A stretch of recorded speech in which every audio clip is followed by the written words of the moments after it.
Hello Internet, it's Cameron with Venus Theory, and today we're here to start a new mini-series, so let's get started.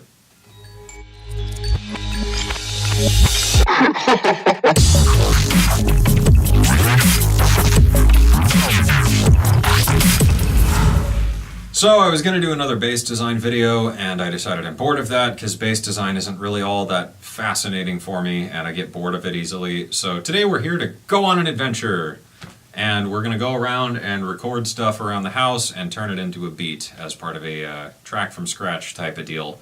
And we're going to talk about kind of making a future garagey thing, because that's what I do. But anyways, so found sound is great. I use it all the time. I record a bazillion samples, and I mean, I don't even know, gigabytes of just sounds on my hard drives that I use all the time. So when I first started out with this stuff, I had a little handheld recorder from Line 6 that was like $200, and it was like a little condenser mic on it, and you know, it was kind of annoyingly bulky and weird. And you know, fast forward 10 years and here we are, and cell phones have gotten incredibly powerful and pretty decent. So we're going to be doing this using the Google Pixel XL. But if you have another Android device, something similar should work. We're going to be using an app called Smart Voice Recorder. So if you don't have that, you can go to the Google Play Store and download that on your phone. For all you Apple people out there, I don't know if this is available on the iPhone app store, whatever it's called, but I'm sure there's some kind of equivalent. So we're going to go on an adventure around the house, like I said, start sampling some stuff, drag it into Cubase, and make some music. So let's get going. Alright, so as I said, the whole point of this is doing found sound and looking for stuff to sample. So we're going to start out here in my lovely kitchen and just kind of find some stuff to use. Actually, okay, I think we're going to start with this thing right here. This is a cinnamon crumb cake, so we're going to try this guy. So plastic stuff tends to work really well, so we could tap on it. That's okay. Nah. Ooh, there we go. So the little, try and focus for you, little end tab here, if we flick this, it's a nice little snare sound. What about the other one? So there's kind of a different pitch in between them, and if we do both, we get a nice big snare sound. So right off the bat, there's two things we can do here. A, we can record this in here and get this kind of nice big room reverb that's natural to the room, because I don't know if you can really tell, but I mean, like, our house is gigantic. So, you know, this has a nice big room reverb, but we could take our cinnamon crumb cake snare drum here, and if we just bring it back into my room, with all my nice treated walls and it's way less echoey, we could do that same thing and get a much tighter sound. So I think we're definitely going to use that as probably the snare, or at least one layer of it, because this stuff is all about layering. What else we got here? We have a piece of mail. So that could be good for just kind of a nice crunch, or sliding it across the table. That makes a cool sound because the table's dirty. What else can we use here? How about the coffee maker? That could be cool. I think we'll do that. What else have we got lying around in the kitchen? My popcorn machine. So side note, I fucking love popcorn so much. It's like my favorite food on earth. Like, I only go to the movie theaters for popcorn, and that's really it. So my popcorn machine, that could be a good kind of clap or snare layer. So I think we'll use that. What else have we got lying around here? Microwave? Maybe opening the microwave door. I don't really know. Reese's. I always have a bag of these. Let's try it. That could be good, so we'll definitely do that. How about Febreze bottle? Could be a nice snare bass, you know, big thunky. Yeah, probably just flick it. Dog food bag. That could be a good crunch layer. And I think that's probably it for the kitchen. So I'm going to go ahead and record all those, and then we'll move on and find some other stuff. Alright, so that about does it for the kitchen. I think we're going to move down the stairs and see what else we can find. So we've got some picture frames on the wall here. I think tapping on the glass might give us kind of a good, maybe a hi-hat type of thing. Let's try it. So yeah, that's kind of got a good clickiness to it, so we'll definitely do that. Let's make our way down the stairs and see what else we got. Light switches. So we'll definitely do some of those. Maybe the blinds here. Something like that. I don't know. Maybe we'll try them. We got my little coat hanger deal. Probably not really too interesting. So let's keep making our way downstairs and see what else we can find. Printer paper. Paper is always good for assorted sound, so we might just kind of drag this on itself and get some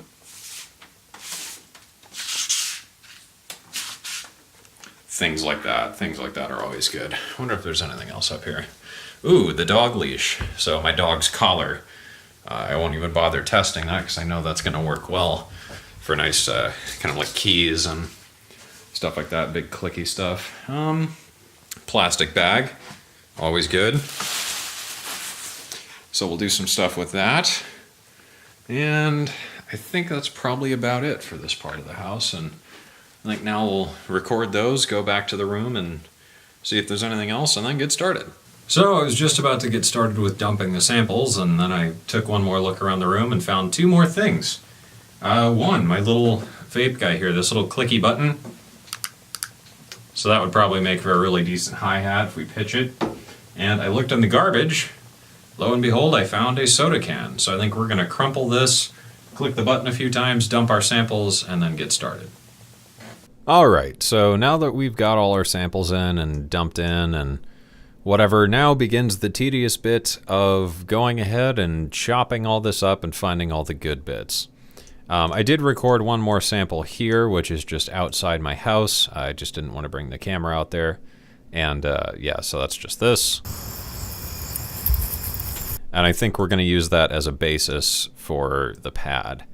In terms of what our snare sounds and stuff sound like, so this is just recorded with the phone, and this is what the recordings sound like. So, I mean, all in all, it's a pretty high quality microphone in the Pixel, and I really enjoy using it for just field recording samples. And even like, you know, the Reese's bag, just the little tiny details, it picks all those up really well. It's a little brittle on the high end, but I mean, I kind of think that's part of the whole future garagey aesthetic is, you know, less than perfect sounds. So now we're going to go ahead and chop all this up, and I will see you guys after I'm done doing that. So I decided to jump back in here just with a quick note about chopping samples. So typically my workflow for this, so like I drag all the samples to 0 here, and then what I like to do is just solo them out and zoom in. And this is really important because sometimes there's these little in-between bits, like let's just say here, for example, is really interesting. I can kind of see the transients better and whatnot when I zoom in really, really far. So that's just a quick side note while I'm doing this. So yeah, now I'll be back in another minute here. All right, holy shit, now we're back. So that took forever. But basically, yeah, so you want to chop up all your different samples and kind of get them how you want them to be. So you do want to be kind of picky in terms of like, you know, which one sounds best. But the other thing is to, you know, not be so picky and get a bunch of variations. So like this, the very first snare I recorded with the cinnamon cake thing, if we play that, you'll hear they're all pretty similar. But, whoops, there are slight differences between them, which is important because this provides a lot of variation for, you know, when we're actually constructing the groove. So next up, what I would probably do, and what I typically do, is just kind of organize everything. So all my snares, for instance, we'll do 1, 2, where's number 3? I don't know, this one. Okay, so I'll kind of drag all these guys up here so they're all together. And then basically, yeah, just sort these by like, you know, is it a percussion element? Is it a snare? stuff like that. So I think this is pretty much right. This ice one is kind of interesting. That'll probably act as a snare. The can will be a snare. Coffee machine's more percussion. So yeah, that's basically it. So now that it's all organized, we need to start kind of building out a groove. But I did want to make a sample thing with Contact to make this sample into a pad. So I've already done this now too off recording, and if you want to learn more about how to make pads out of these types of sounds, you can go ahead and check out my granular pad tutorial with Contact. But anyways, we took this sound here, and now I've turned it into this. So, you know, nice and spooky. And yeah, so now we're going to kind of start constructing the drums and whatnot. So we'll go ahead and get started doing that now. So in terms of a kick drum, I didn't record any kick drum samples because usually I like to use synthesized ones. So I think really what makes a good kick drum, don't mind me using Vengeance samples, but you know, for the sake of this, we'll go with it. And Vengeance does have some good stuff I use every so often. So this is the Vengeance Electro Essentials. This bass drum right here I think is going to work well. So there's a couple problems with it though right off the bat. So because we're doing kind of future garagey stuff, this is very bass heavy and sub heavy music. So right away I do want to go ahead and get an EQ going on this guy to kind of cut out all the super duper low stuff, because a lot of Vengeance stuff, and why I don't care for it, is it really does have way too much bass, and like all the fucking snares have this giant peak at around 200 hertz. So yeah, EQing these can really help. So we're gonna kind of just loop this guy out and EQ it into more of a garagey kick. So let's do that now. Okay, so I think that's about good. And this is what it sounds like now. So it's a lot softer. I do think we're gonna go ahead and kind of shape this a little bit. So we're gonna take this handle here and we're just gonna drag this so it fades. So that tightened it up a little bit, and I think that's good. And then, yeah, actually we won't do a compressor yet. So I think that's good. So the other important thing is we got all our samples over here, so I'm just starting over here, but we do want to turn the grid off. So I know this may shock some of you, but you know, although the grid is good and it's good to have things in time, a lot of this future garagey stuff is all about the swing and shuffle and movement of the drums. If you don't know what swing and shuffle are, I suggest you Google it and get an idea. So we're going to turn the grid off and basically hand align all of these samples over like 4 bars and construct a groove. So I'm just going to do that now. So then Cubase crashed and I just lost literally everything I just did. So now we're gonna have to do it again. So that was a ton of fun. Okay, so now Cubase is back and I had to re-chop like literally everything. So that was a ton of fun. But anyways, this is kind of the groove I've got going on now. So let me mute this ambience here and we can just take a listen.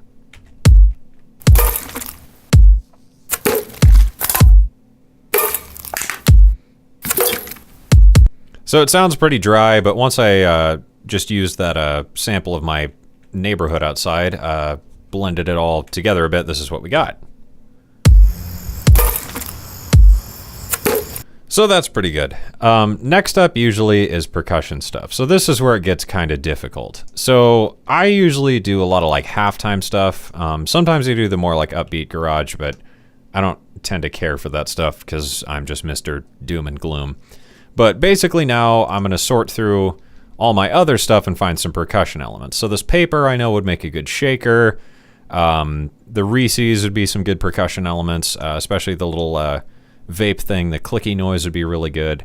And now what I like to do is chop those out, and then usually I'll load them into something like Groove Agent here. After I get all my samples chopped, I can load them in here and then play it on my keyboard. So I'm going to do that now. Alright, so now I've got all my percussion stuff chopped up here. So we got, these guys are going to kind of act as a shaker. Kind of another clicky noise here, just to put in randomly. And then all my little tiny clicky samples are here. So first things first, we kind of do need to align these a bit better. So although this is kind of all about that loose feel, it is good to make sure your samples start at the right time. So as you're playing, you're not inadvertently playing out of time. So usually what I do is just go to each sample and then drag up the starting point and, you know, find a good spot. So the shakers, though, we're going to do a bit of a different process on. So with these, we're going to have to use some kind of envelope because obviously that's really annoying.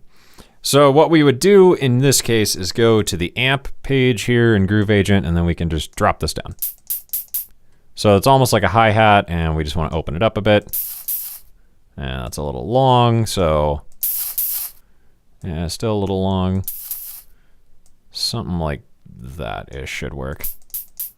A bit longer. Yeah. So anyways, yeah, we're just gonna do the envelopes for each of these, and I totally just messed up the curve on that, but that's all right. And then this. Sure. So I think that about works. So now what we're gonna do is just go ahead and mess around until we get a percussion loop going that's good. So I'll go ahead and skip over this part as well, and I'll see you guys in a minute.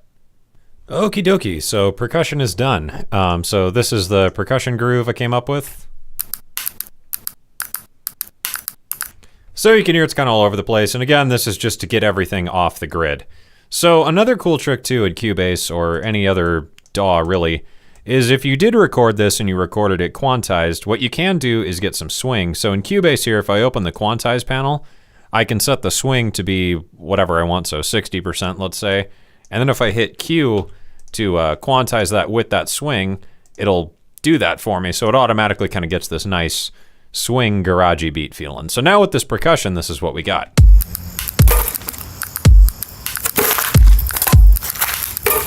So definitely a very, very solid foundation for this track. So next up, we're gonna go ahead and start making some pads and stuff. All right, so we got the pad all made up here. So we're gonna go ahead and grab an EQ here and just filter out all the low stuff from this pad and kind of see what we got.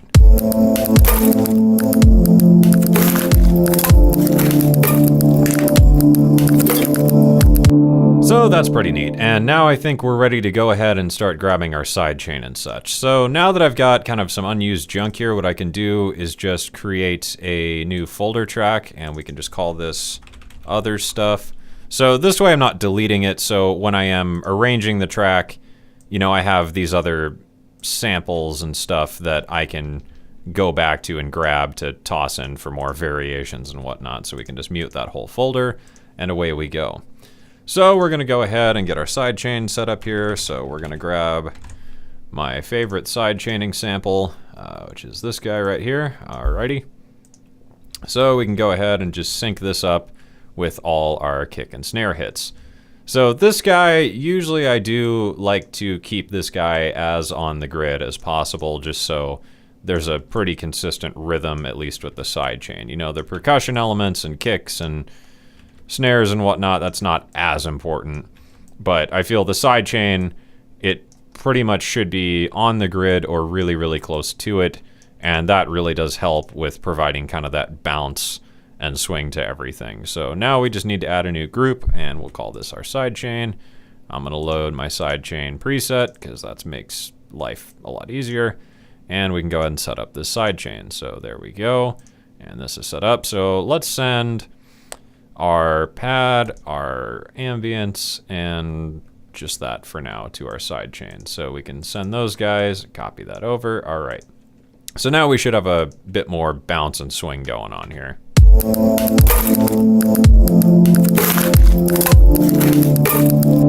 So now the problem with all this is that some of it doesn't quite fit together in terms of like, you know, just gelling really well. So what I find really helps with this is to kind of compress everything together in groups. So what I like to do is, let's say all of our percussion elements, which is everything from here up to there, we can go ahead and just set these guys all to a group. So what we can do is open up our mixer, and we can add group channel to selected channels. So we'll call this percussion. All right, so now all this stuff, and what's cool about that is it's all already grouped, so I don't have to worry about it. So now in our group, we could just get some kind of compressor going on. I think we'll use probably the CLA2A because I like this one a lot. And we'll just go for about 4 or 5 dB of gain reduction.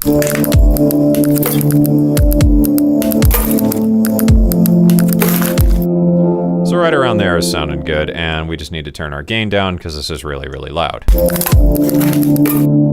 All right, so that's starting to gel. Now we can go ahead and do probably our kick drum and our snare and stuff and send those to a different group. So we'll go ahead and load up our snare stuff, and we can go ahead and add a group to selected channels. So we'll call this kick and snare. So these are our main, kick and snare layers. So we can do that, and we'll probably just copy over the compressor and again go for about 5 dB of gain reduction. And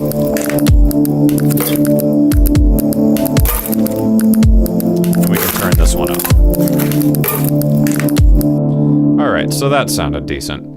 So now really the big thing is reverb. So let's go ahead and do an effects channel. So we'll call this percussion verb, and then we're gonna do another one. So we're gonna grab a new effects and call this snare verb, and you'll see why. So the percussion, usually I like just kind of a nice room reverb. So we're gonna grab the R verb stereo here, and let's just find kind of a nice room. I think bedroom ought to work well. And then we just need to send all of our percussion stuff, which is all of this, except maybe this little sweep guy here. So all of this stuff we need to send to that. So we're gonna find our sends here and go ahead and set this up. Okie dokie, now we're done. So now we're gonna do the same thing for our snare. So we're gonna go ahead and push that to the snare reverb. And now what I like to do is make this one, there's a pre-post fader switch here, so we're gonna toggle that. So now the volume of this fader here will not affect the volume of the reverb, which makes everything sound nice and big. So we're gonna go ahead and copy our verb over here, and then let's find a nice big one. Usually something darker works, so large convention space might be good. It might be a little too big. So let's try Tennessee Theater, and then just dip this down even more. And let's go ahead and play and see what everything's sounding like.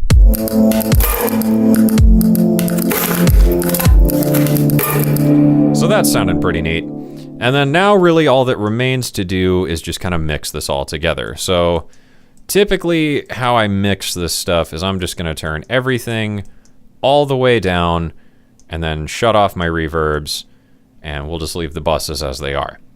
So usually I like to start with, let's go and turn our pad and stuff off as well. Usually I like to start with my kick.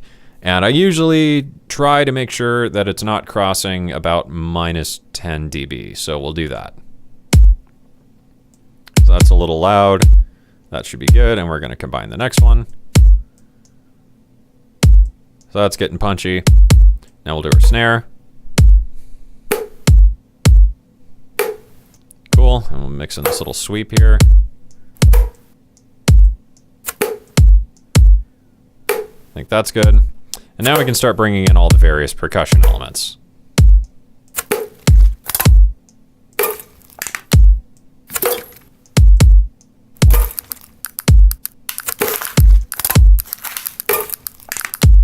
Cool, that sounded good. So now usually I'll just kind of pan stuff around in no particular fashion. So like that's about good, and then we can mix in our reverbs now. That's good, and snare, a little bit less. And now we can fade in our pad. So let's go ahead and bring in the noise and the pad.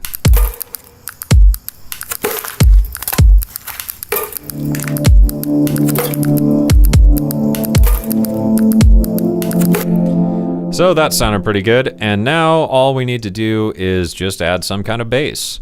So we're gonna go ahead and do Serum here, and just kind of go ahead and do a nice burial-y type of thing. So we're just gonna drop these guys an octave, get a nice detune Reese thing, and get some kind of low pass filter. That ought to be good. A little bit of resonance, touch of drive, touch of fat, and all right, that should work. My keyboard was down an octave though. So now we can go ahead and just record a little bass line with all this.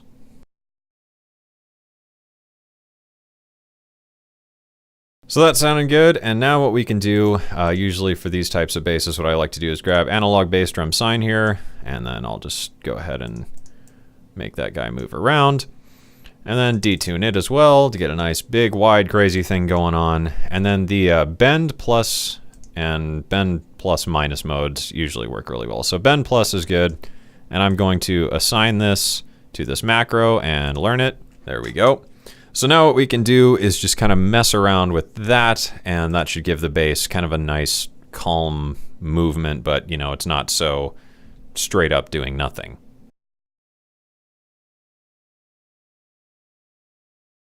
All right, that should be good. And then I think we can go ahead and do just a little bit of like a tube drive, something like that ought to be good.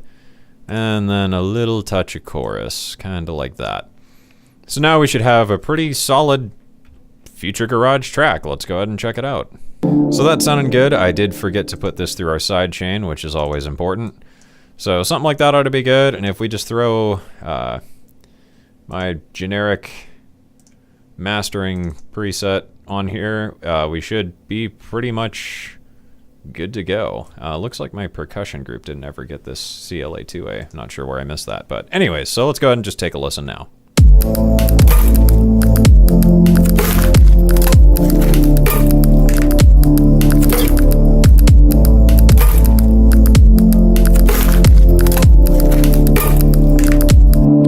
So yeah, I think that's a pretty solid start here. So that pretty much does it for part one now.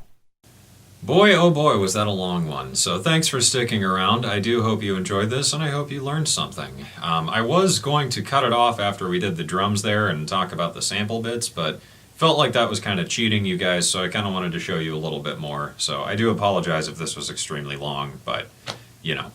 So anyways, yeah, I hope this gives you guys enough to experiment with to get started. And then in part two and beyond, we're going to do a little bit of like mixing, arranging, mastering, probably do some stuff with vocals, and talk about just some other tips and tricks when it comes to this style of music. Because it is a very new genre, and it is pretty difficult to get into, but not really at the same time. There's just, you know, a couple weird things you kind of have to forget about in terms of like your music thinking. So anyways, that does it for part one. Thank you guys for watching. As always, like and subscribe, and I will see you guys again soon.